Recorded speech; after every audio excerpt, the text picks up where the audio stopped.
Frankenstein is not the monster's name. It is the name of the man who created him and abandoned him. Frankenstein by Mary Shelley is a Gothic novel that explores the dangers of unchecked scientific ambition and the moral responsibility of creation. Victor Frankenstein, a young scientist, succeeds in creating life from dead matter, but recoils in horror at his creation and abandons it. This act of rejection sets the tragedy in motion. Creation without responsibility, Victor achieves what no human has before. He creates life. Yet the moment his creature awakens, Victor flees. The creature is born into the world without guidance, love, or protection. Monsters are made, not born. One of the novel's most powerful insights is that the creature is not inherently evil. He learns language, empathy, and morality. Only after repeated rejection and cruelty does he turn violent. His monstrosity is the result of isolation, not nature. The danger of unchecked science. Frankenstein is a warning about scientific ambition without ethical consideration. Victor asks, can this be done? He fails to ask, should this be done? The tragedy lies not in knowledge itself, but in the refusal to take responsibility for its consequences. Loneliness and revenge. The creature asks for only one thing, a companion to share his existence. When denied, his despair transforms into vengeance. His violence is born from abandonment and despair. Who is the real monster? The novel ultimately asks, is monstrosity defined by appearance or by action? Is the creator who abandons his creation less monstrous than the creation itself? Frankenstein suggests that the true horror lies not in the creature, but in humanity's failure to accept responsibility. Next, we'll examine why Frankenstein remains profoundly relevant in debates about AI, biotechnology, and modern innovation. Welcome to The Explainer. Sometimes the key to our future, well, it's hidden in the past. Today, we're cracking open a 200-year-old story that holds an incredible and kind of scary blueprint for our most advanced technology. Okay, let's start with a problem that is very 21st century. We're building these incredibly powerful AI, right? But here's the catch. Even the people who make them don't fully understand how they work. It's this black box, We can't see the process inside, which means when things go wrong, who's accountable? It's a huge problem. So that leads to this massive question, maybe the question of our time. How do you control something you don't fully understand? But here's the wild part. What if I told you the best guide for all of this was written by a teenager over 200 years ago? Seriously, Mary Shelley was asking this exact same thing back in 1818 with Frankenstein. So yeah, let's dive in and see how this old story is basically a roadmap for right now. Okay, first things first, we've got to get the image of the Halloween monster out of our heads. The green guy with the bolts in his neck, grunting and stumbling around. Yeah, just erase that. The real story, the one in the book, is so much deeper and honestly way more relevant to us today. And the difference is, it's night and day. On one side, you've got the pop culture caricature, this mindless brute. But on the other, in the actual novel, the creature is incredibly smart. He's eloquent. He learns to speak. He reads classic literature. And he isn't evil at all.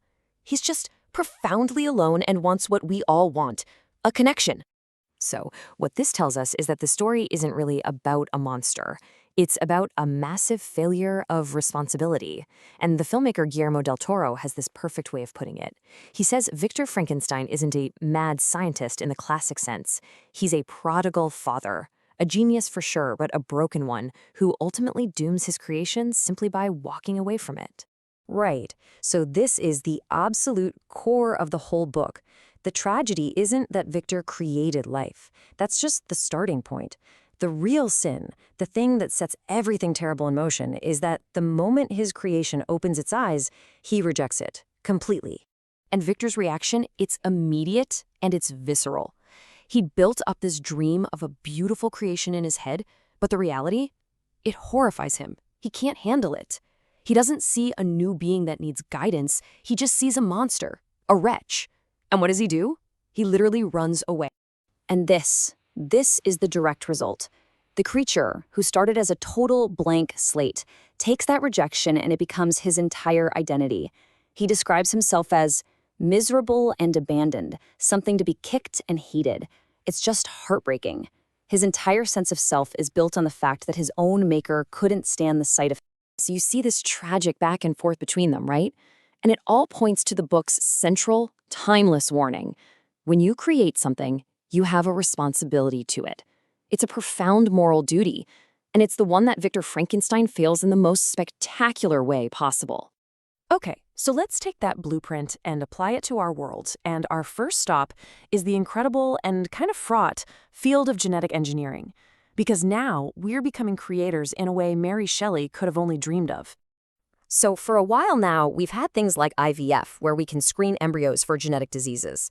But a technology called CRISPR, whoa, that's a whole new ballgame. We're not just selecting from what's there anymore. We can now go in and actively edit the DNA, the very source code of a human being, before they're even born. And as you can imagine, this opens up a massive can of worms, ethically speaking. Ethicists are raising some serious red flags. They're worried this turns children into commodities, like something you design and purchase.